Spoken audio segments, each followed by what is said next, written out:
हालात तशवीशनाक है, क्योंकि लोग अब जंग से कम भूख से ज़्यादा मर रहे हैं। तमाम जो मरकज़ी हस्पताल है वो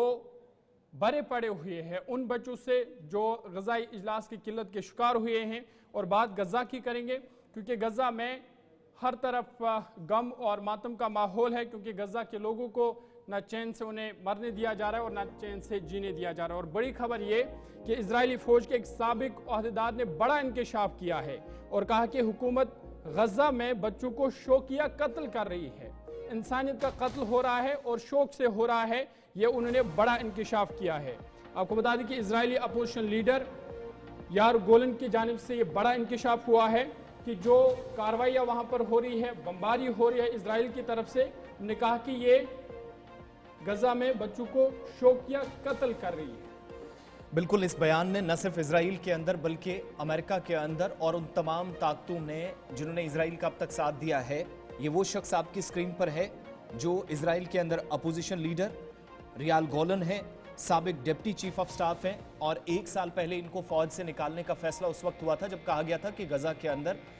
जब गज़ा पट्टी में खासतौर से इजराइलियों पर हमला हुआ था हमास की जानिब से 7 अक्टूबर 2023 को, और उसके बाद जो अफसरान जिनकी खामियां सामने आई थी या हमले को रोकने में नाकाम साबित हुए थे, उन लोगों को निकालने का बयान हुआ था, निकालने का उस वक्त ऐलान किया गया था और उनके बयान ने अब हड़कंप मचा दिया है। और साबिक इजरायली जो डिप्टी चीफ ऑफ स्टाफ है और अपोजिशन लीडर है, वो कहते हैं कि प्रेस कॉन्फ्रेंस के दौरान उन्होंने एक तो इजरायली हुकूमत को हदफ तनकीद बनाया और कहा कि बच्चे, बुजुर्ग, खवातीन मवेशियों की तरह मारे जा रहे हैं, कत्ल किया जा रहा है, खुलेआम ये सब बातें हो रही हैं। और एक इंटरव्यू के दौरान बाद में यही सवाल जब उनसे पूछा गया तो उन्होंने कहा कि मैं इस बात का गवाह हूं, मेरे पास शवाहिद मौजूद हैं, गज़ा पर जो फौजी हमले जारी हैं, जो कार्रवाइयां की जा रही हैं, ये जानबूझकर और शौकिया तौर इजरायली अफवाज की जानिब से की गई हैं। कहते हैं कि 10,000 फ़लस्तीनियों की हलाकत शुरुआती दौर में और हज़ारों फ़लस्तीनियों को बेघर कर देने जैसे इक़दामात इजराइल की दुनिया पर, अगर शायद दुनिया की इजराइल पर नज़र ना हो, लेकिन पिछले 9 से 10 माह के दौरान खुलकर इस तरह की कार्रवाइयां हुई हैं जिस पर तमाम लोगों ने, यहां तक कि आलमी इदारों की जानिब से भी खामोशी इख्तियार की गई है। अलग थलग रियासत बना सकते हैं, इस नुक्ता नज़र के तहत इजराइल ने